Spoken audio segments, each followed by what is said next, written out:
जय श्री राम। शंखनाद में आपका स्वागत है। अरविंद केजरीवाल पर फिर एक बार जुडिशरी मेहरबान हो गई है और उन्हें अनसोची बिना उम्मीद किए जमानत मिल गई है। ऐसी जमानत जिसकी उम्मीद अरविंद केजरीवाल को क्या, उनके परिवार को क्या, किसी को नहीं थी। और लग रहा था कि अरविंद केजरीवाल अब हाईकोर्ट का दरवाजा खटखटाएंगे, लेकिन बहुत अचानक तरीके से, जैसे कि उन्हें चुनाव के वक्त जमानत मिली थी सुप्रीम कोर्ट से, वैसे ही ये जमानत भी मिल गई।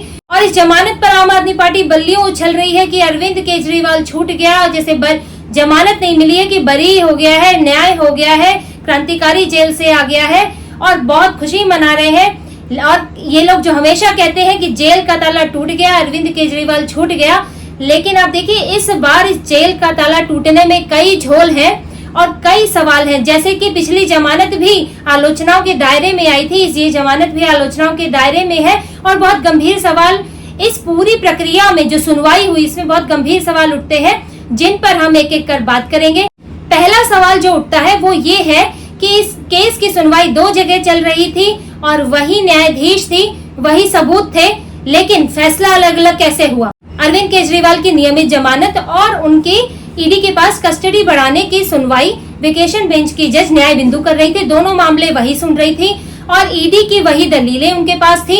ईडी ने बताया था कि किस तरह के सबूत उनके पास है, किस तरह गोवा में जो आम आदमी पार्टी का चुनावी कैंपेन संभाल रहा था आदमी चरणप्रीत सिंह, उसके पास कैश, उसको करीब 45 करोड़ कैश मिला। और जब केजरीवाल वहां होटल में ठहरने गए तो वो पैसे चरणप्रीत सिंह ने होटल में बिल पे किए उनसे। ईडी ने नोट तक दिखाए, कौन से नोट इस्तेमाल हुए थे। विजय नायर से संबंध बताया जो कि मिडिल मैन बना हुआ था आम आदमी पार्टी और शराब कारोबारियों के बीच में, उसका संबंध भी केजरीवाल से बताया। दोनों मामलों में वही सबूत, वही दलीलें दी, वही गवाह दिखाए, लेकिन फैसला अलग अलग आया। आपको जान के हैरानी होगी कि कल जो जज है उन्होंने अरविंद केजरीवाल की कस्टडी 3 जुलाई तक बढ़ा दी थी और आज उन्होंने अचानक से फैसला जो है सुरक्षित रखा था और अब उन्हें नियमित जमानत भी दे दी। अगर उन्हें जमानत देनी ही थी तो कस्टडी 3 जुलाई तक क्यों बढ़ाई? 3 जुलाई बहुत कम दिन नहीं है, 10-12 दिन की उन्होंने कस्टडी बढ़ा दी थी। और वही ईडी, वही केजरीवाल, वही वकील, वही सबूत, वही दलीलें होते हुए भी 2 अलग अलग दिन अलग अलग फैसले दिए। अब दूसरा सवाल ये है कि आनन फानन में क्यों दिया गया फैसला। अरविंद केजरीवाल के मामले में आप देखिए कि ये फैसला जो है पहले सुरक्षित रख लिया गया था और इसको कल सुरक्षित रखा था और आज चाहे पूरे दिन भर में भी कभी भी इसका फैसला दिया जा सकता था, लेकिन ये शाम को दिया गया।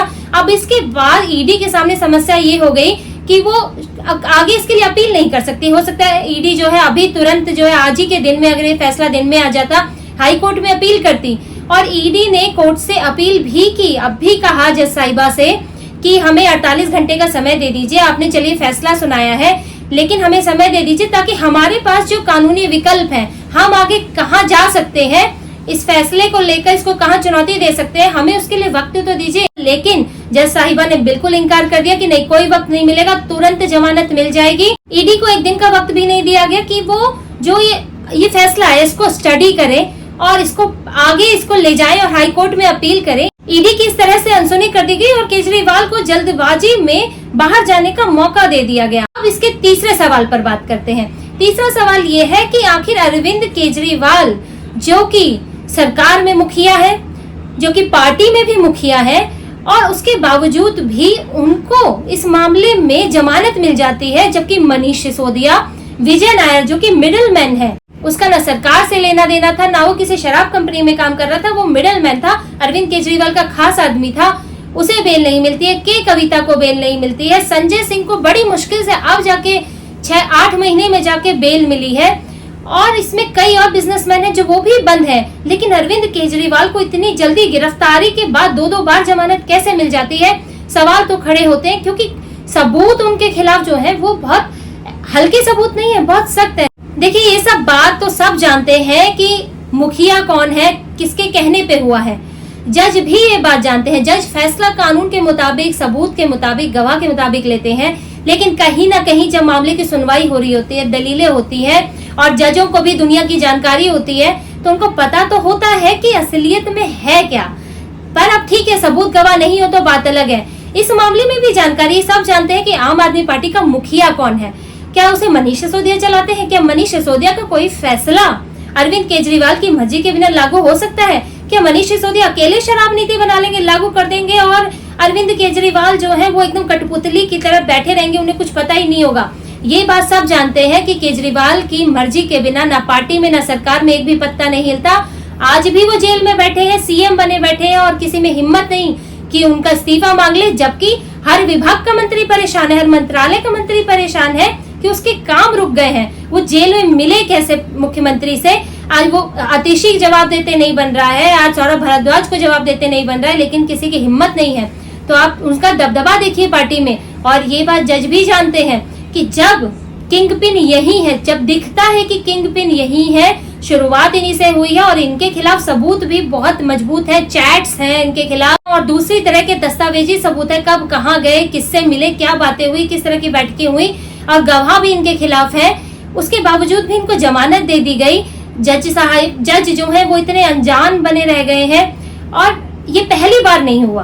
आप सुप्रीम कोर्ट के फैसले में भी देखिएगा, जब इन्हें जमानत दी गई थी तब भी ये कहा गया था कि सबूतों को ध्यान में रखते हुए, गवाहों को ध्यान में रखते हुए नहीं है, मामले से लेना देना नहीं है, क्योंकि लोकसभा चुनाव है तो लेवल प्लेइंग फील्ड होनी चाहिए, सबको जो है मौका मिलना चाहिए प्रचार का। 5 साल में पहली बार चुनाव आते हैं तो इनको प्रचार करने जाने दिया जाए। हालांकि तब जब जमानत दी गई उसके बाद उसकी आलोचना हुई सुप्रीम कोर्ट के उन्हीं जजों ने, जस्टिस दीपांकर दत्ता और संजीव खन्ना ने बाद में कहा कि हो सकता है भूल हुई है और उसको हम ही सुधार सकते हैं। अब इसी तरह की दोबारा अनप्रेडिक्टेड जमानत फिर से दे दी गई है।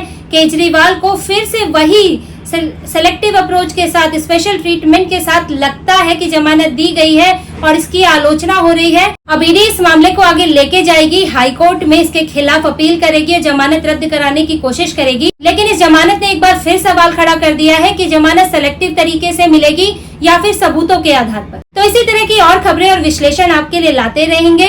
कृपया जुड़े रहिए, सब्सक्राइब कीजिए, कमेंट कीजिए। बहुत बहुत धन्यवाद। जय श्री राम।